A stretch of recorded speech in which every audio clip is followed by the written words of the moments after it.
ప్రభుత్వం అమలు చేసిన సంక్షేమ పథకాలపై ప్రజల నుంచి సానుకూలత ఓట్ల రూపంలో వెలువెత్తిందన్నారు వైసీపీ నేతలు.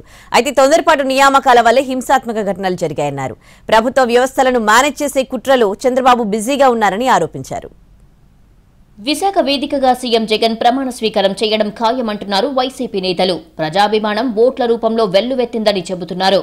గత ఎన్నికల్లో గెలిచిన సీట్ల కంటే ఈసారి ఎక్కువే గెలుస్తామన్నారు సజ్జల రామకృష్ణారెడ్డి. పోలింగ్ పర్సెంటేజ్ ఇవన్నీ చూసిన తర్వాత ఎవరు అంచనాలు వాళ్ళు వేసుకోవచ్చు. మాకైతే ఖాయంగా కనపడుతోంది. గవర్నమెంట్ వస్తుంది, చాలా బాగా వస్తుంది. మొన్నటికి అంతకుముందు కంటే కూడా మరింత మెరుగైన మెజారిటీతో వస్తామనేది అనిపిస్తుంది. ఇది కాన్ఫిడెన్స్ లేదా ఓవర్ కాన్ఫిడెన్స్ బుకాయింపు ఇంకోటి ఎవరిని భ్రమలో పెడతాం. 2 వారాల్లో రిజల్ట్స్ వస్తాయి. 4వ తేదీ రిజల్ట్స్ వచ్చేస్తాయి.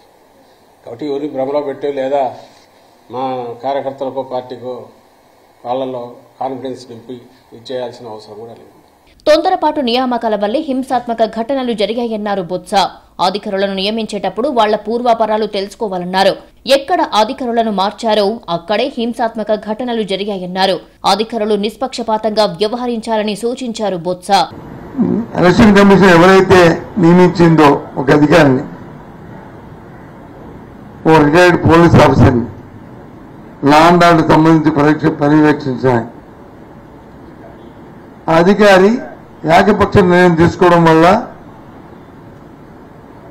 ఏదైనా కంప్లైంట్, ఏదైనా ఒక ఫిర్యాదు వస్తే దాని మీద క్షుణ్ణంగా పరిశీలన లేకుండా చర్య తీసుకొని ఏ ప్రాంతంలో అయితే జిల్లాధికారులను మార్చారో ఆ ప్రాంతంలోనే సంఘటనలు జరిగాయి.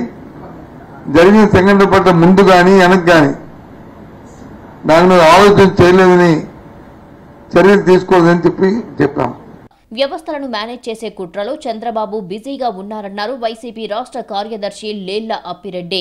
బీజేపీ నేత పురంధేశ్వరి ఇచ్చిన లిస్టు మేరకే పోలీసు అధికారులను బదిలీ చేశారని ఆరోపించారు. పోలీసులను మార్చిన చోటే గొడవలు జరిగాయంటున్నారు. చంద్రబాబు నాయుడు మోజులోనో, చంద్రబాబు నాయుడు ట్రాపులోనో, లేదా భారతీయ జనతా పార్టీ ట్రాపులోనో పడితే మీ జీవితాలను మీరే నల్లటి సిరాతో రాసుకోవలసినటువంటి పరిస్థితులుంటాయి. దయచేసి